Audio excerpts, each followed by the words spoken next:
Halo guys, balik lagi ke channelnya Mimin. Gimana kabar teman-teman semua? Semoga baik-baik aja ya. Oke, di video kali ini mari kita lanjutkan review dari drama When the Phone Rings. Bagaimana lanjutannya? Ini dia reviewnya by Mimin. Setelah melihat tanda yang diberikan oleh Hong Hee-ju, akhirnya Baek Saon menuju ke sana. Namun di sela-sela itu, Hee-ju kan sudah hampir pingsan dan dia teringat lagi tentang masa lalunya di hari di mana dia dan juga saudara-saudara tirinya mengalami kecelakaan pada waktu itu. Di mana semua orang tidak sadarkan diri, hanya Hee-ju saja yang masih terbangun pada waktu itu. Hingga sejak saat itu benar-benar nggak ada yang peduli sama sekali dengan Hee-ju, hanya satu orang saja, yaitu Baek Saon. Orang yang benar-benar tulus kepada Hong Hee-ju yang mengerahkan seluruh hidupnya untuk Hong Hee-ju. Setelah dia menyelamatkan Hee-ju, akhirnya dia dibawa ke rumah sakit dan ketika sadar Hong Hee-ju mendapatin Baek Saon dengan ekspresi yang benar-benar khawatir banget kepada istrinya. Dan untuk pertama kalinya Hong Hee-ju ngomong menggunakan suaranya kepada Baek Saon. Dan Saon berjanji untuk nggak pergi dari sana dan bakal menjaga Hong Hee-ju. Mendengar apa yang terjadi di kantor anaknya, ayahnya Baek Saon memanfaatkan kesempatan itu untuk berkampanye. Jadi menurut sekretarisnya dia, momen ini bisa dimanfaatkan dan dibilang bahwa hal yang terjadi kepada Baek Saon kemungkinan besar berhubungan dengan permainan politik. Jadi dia bakal memanfaatkan momen itu untuk membuat pidato politik di hadapan publik. Sementara itu Park Do-jae sok-sok menanyakan sama Baek Saon bagaimana keadaan dari Hong Hee-ju. Padahal kan kau kampret yang ngedorong Hee-ju gitu kan. Dan dia juga sok-sok peduli dan masih membantu Baek Saon untuk menemukan siapakah pelakunya. Dan dia juga memberikan HP yang dipegang sama Hee-ju, HP virtual yang dia gunakan untuk menelpon Baek Saon. Setelah Hee-ju selesai diperiksa oleh perawat, dia langsung diantarkan ke kamarnya dan dia takut bahwa Baek Saon itu marah sama dia. Dan Saon bilang sama Hee-ju untuk udah ngomong aja karena dia udah tahu kalau misalkan Hee-ju itu bisa berbicara. Hingga akhirnya ketika Saon mengangkat Hee-ju dan juga merebahkan dia di kasur, disinilah akhirnya Hee-ju itu mau ngomong sama Baek Saon. Apalagi Saon bilang kalau dia itu udah tahu kalau Hee-ju itu bisa ngomong. Dan karena HP Hee-ju rusak, jadinya Baek Saon langsung menggantinya menggunakan HP yang baru. Karena dia nggak mau kalau misalkan Hee-ju itu nggak pegang HP karena takut terjadi apa-apa lagi sama Hong Hee-ju. Ketika Baek Saon pergi keluar sebentar, Hee-ju mengambil HP virtual tersebut di dalam tasnya yang sebenarnya kan sebelumnya itu udah diambil sama Baek Saon. Tapi malah dia letakin lagi di tasnya Hee-ju seolah-olah dia nggak pernah lihat HP tersebut. Terus kan Wei Hong Ina tiba-tiba aja mendatangin ibunya Hee-ju. Jadi ibu Hee-ju kan takut kalau misalkan Ina itu merebut Baek Saon dari anaknya. Jadi dia bilang bahwa dia itu tidak akan bisa merebut Saon karena Saon secinta itu sama Hong Hee-ju. Tapi Ina beneran gak peduli. Dia hanya pengen membantu Hee-ju dengan memberitahukan siapakah sosok Baek Saon yang sebenarnya. Karena beberapa hari sebelum pernikahan Hong Ina bilang bahwa ada seseorang yang mengirimkan surat sama dia yang berisi tentang rahasia dari Baek Saon. Awalnya Ina kira yang mengirimkan hal tersebut adalah ibu Hee-ju, tapi ternyata bukan dia. Makanya Ina ini jadi bingung, jadi siapa sebenarnya yang mengirimkan surat itu kepada dirinya. Terus kan ayahnya Baek Saon beneran dong melakukan konferensi pers untuk mengonfirmasi tentang hal yang terjadi kepada anaknya dan mengatakan kepada publik bahwa itu semua adalah kecemburuan politik dan untuk menyayangi dirinya. Dan bener aja dong responnya positif dan menaikkan orang pendukung dia.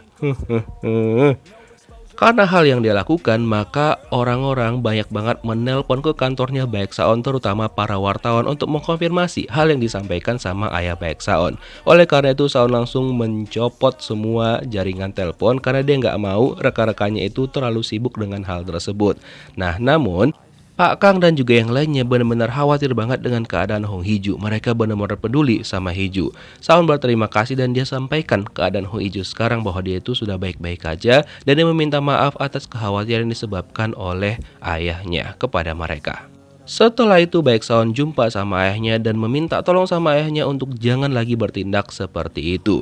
Kalau misalkan nggak mau diserang balik sama orang lain atau bahkan sama dirinya sendiri. Lalu ayahnya ngebahas tentang dirinya yang sebenarnya itu kan hanya menggantikan Baek Saon yang asli. Pokoknya dari dulu dia harus mengikutin perintah orang tuanya yang sekarang untuk mengikutin bener-bener kayak selera si Baek Saon yang asli. Tapi Saon bilang sama dia bahwa dia tidak pernah mengharapkan hal tersebut, dia hanya dipaksa oleh mereka. Nah, Nayuri dan juga Ji Sang-woo semakin gencar untuk mengumpulkan bukti-bukti tentang orang yang dicari-cari sama Ji Sang-woo, dan kemungkinan hal itu berhubungan juga dengan Baek Saon dan juga Hong Hee-ju. Nah, Yuri juga bertanya sama Sang-woo apakah dia sudah bertanya sama rekan-rekan panti asuhannya terkait dengan orang yang mereka cari, si kembar yang hilang. Terus Sang-woo bilang dia sedang bertanya, dan dia juga membuat ke internet karena dia mengingat bahwa jam tangan ini adalah jam yang dipakai sama si anak waktu itu. Sang-woo menggunakan kemampuan followersnya dia untuk mencari tahu di mana keberadaan dari anak tersebut.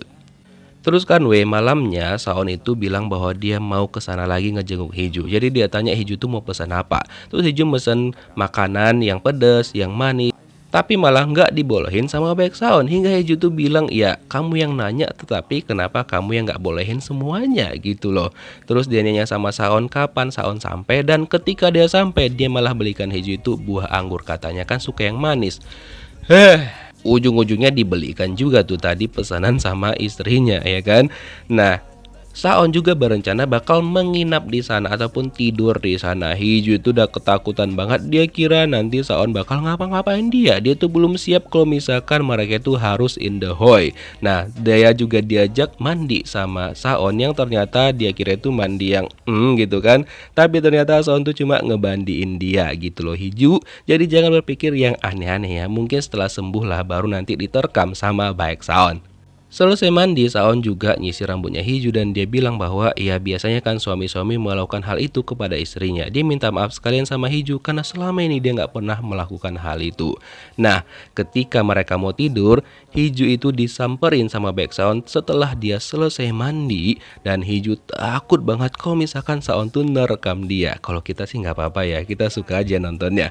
Nah, tapi ternyata Saon masih menahan dirinya dan dia bilang dia mau keluar sebentar karena dia mau menunggu telepon seseorang, yang ternyata telepon yang dia tunggu adalah telepon dari si virtual, ya si 406. Karena kebetulan jam mau menunjukkan pukul 10 malam, Hee-ju langsung mengambil HP tersebut dan menelpon Baek Saon. Langsung to the point, Saon mengatakan bahwa yang menelpon itu adalah seorang perempuan dan usianya di akhir 20-an. Hee-ju kaget banget dong kenapa Baek Saon tahu. Dan Saon juga mengajak si penelpon untuk bekerja sama karena dia tahu bahwa si penelpon ini bukanlah anak buah ataupun kaki tangan dari si penculik.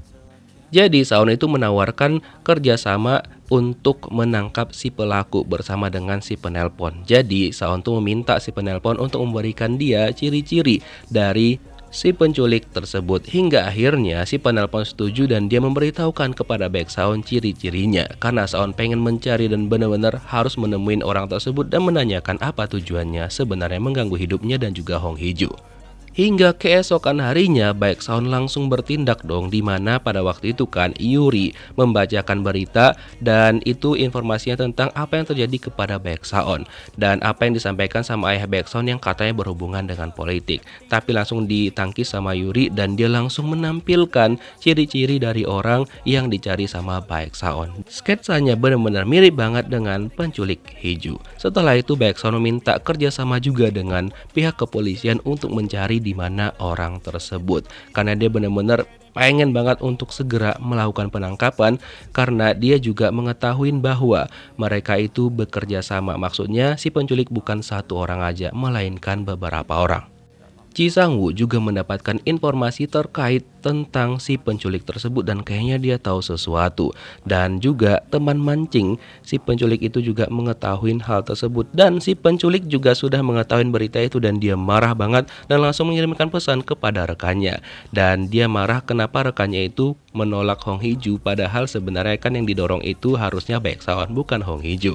Jadi kata yang ngedorong itu dia pengen memberikan pelajaran sama Baek Saon gimana rasanya kehilangan orang yang dia sayang. Apalagi Hong Hee-ju itu kan memutuskan untuk tidak mau bercerai dengan Baek Saon. Jadi dia memerintahkan si penculik ini untuk segera mengambil HP tersebut dari Hong Hee-ju. So kemungkinan besar betul kan kalau ini adalah si Duje kampret. Terus kan Saon berkumpul dengan ayah dan juga ibunya untuk membahas hal tersebut.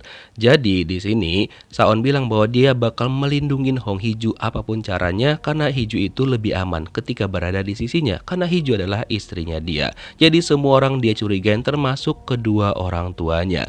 Bahkan Saon juga mencurigain ayahnya Hee-ju karena setelah itu Saon pergi menemui ayahnya Hee-ju dan dia meminta maaf sebelumnya karena sudah mencurigain ayahnya Hee-ju. Walaupun di sini ayah Hee-ju itu khawatir kepada Hee-ju dan dia pengen Saon tuh berkomunikasi dulu sebelum melakukan tindakan.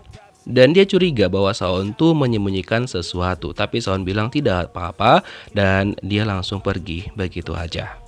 Terus kan tiba-tiba aja Hee-ju itu dihubungin sama si penculik karena dia pengen meminta HP tersebut. Dan dia juga tahu bahwa Hee-ju lah yang memberitahukan ciri-cirinya kepada Baek Saon. Tapi yang paling pasti dia bilang adalah bukan dia yang mendorong Hee-ju dari gunung tersebut. Namun Hee-ju nggak percaya dengan apa yang disampaikan sama si penculik. Nah karena dia bilang dia mau ke sana, Hee-ju langsung panik banget dan mengunci pintu. Yang ternyata yang datang pada hari itu adalah Baek Saon. Dan melihat Hee-ju khawatir seperti itu dan juga ketakutan dan juga gemetaran, Baek Saon langsung menghampiri Hee-ju dan memeluk Hee-ju agar dia tidak ketakutan lagi.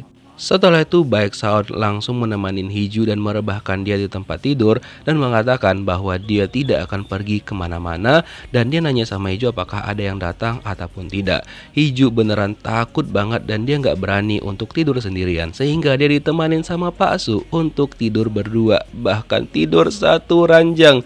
Ini namanya adalah kejadian yang sebenarnya nggak diduga-duga tapi membawa berkah gitu kan. Jadinya mereka berdua tidur bareng. Nah ketika Saon sudah tidur menurut Hee-ju, dia langsung pergi mengambil HP virtualnya dan keluar sebentar. Padahal sebenarnya Baek Saon tahu. Setelah itu di jam yang sama, jam 10, Hee-ju menggunakan HP itu untuk menelpon Baek Saon dan masih berakting seakan-akan bahwa dia adalah si penculik. Nah, terus kata Hee-ju ataupun si penelpon, dia bilang bahwa dia bakal menemuin Baek Saon karena dia pengen mengungkapkan identitas dirinya. Dan ketika Hee-ju balik lagi ke kamarnya, ternyata Baek Saon itu udah nggak ada di sana. Lalu dia bingung dong, loh ini Saon kemana? Dia telepon lagi dan dia tanya di mana keberadaan Saon. Saon bilang dia suruh Hee-ju ataupun si penelpon pergi ke tempat taman bermain ini dan dia suruh untuk bermain komedi putar. Dimana sebenarnya tujuan Saon membuat Hee-ju kesini karena dulunya Hee-ju sempat bermain itu dan dia cukup suka menggunakan komedi putar sebagai permainan. Ya udah, setelah Hee-ju bermain komedi putar itu, tiba-tiba aja Saon bilang sama dia bahwa sekarang dia itu udah berpindah di tempat penjual es krim. Hee-ju makin bingung dong. Ya sudah, dia pergilah ke sana untuk membeli es krim sekalian menunggu Baek Saon. Karena Hee-ju juga kan suka es krim dan benar-benar di-treat banget sebelum jumpa sama dia. Ditelepon lagi sama Saon bahwa sekarang dia udah berpindah tempat lagi ke sebuah tower yang ada di hadapannya Hee-ju. Nah, Hee-ju langsung melihat tower itu dan dia pergilah ke sana. Dan gak lama setelah itu datanglah Baek Saon dan betapa kagetnya Hee-ju kalau ternyata selama ini Baek Saon tuh tahu, cuma dia pura-pura nggak tahu aja. Hee-ju bertanya kenapa Baek Saon tuh nggak benci sama dia. Saon jawab bagaimana caranya dia membenci seorang Hong Hee-ju dan dia pengen juga belajar bagaimana caranya tidak mencintai dan juga tidak membenci seorang Hong Hee-ju. Saking besarnya rasa cintanya sama Hee-ju. Lalu mereka mendekat dan akhirnya kisah. Dan ini vacuum cleanernya guys, benar-benar nyedot-nyedot gitu loh guys vacuum cleanernya. Kokop terus bang, kokop. Oke, kita lihat bagaimanakah kelanjutan kisahnya di next episode. Thank you for watching guys. See you next video. Bye bye. It's taking over, damn no closure, moving closer. No exposure, I just wanna be a loner. Some can't stay sober, looking over all their shoulders, like moving boulders just to get out of the home. It sucks, I've had enough, I don't wanna feel the stuck under the rug. All my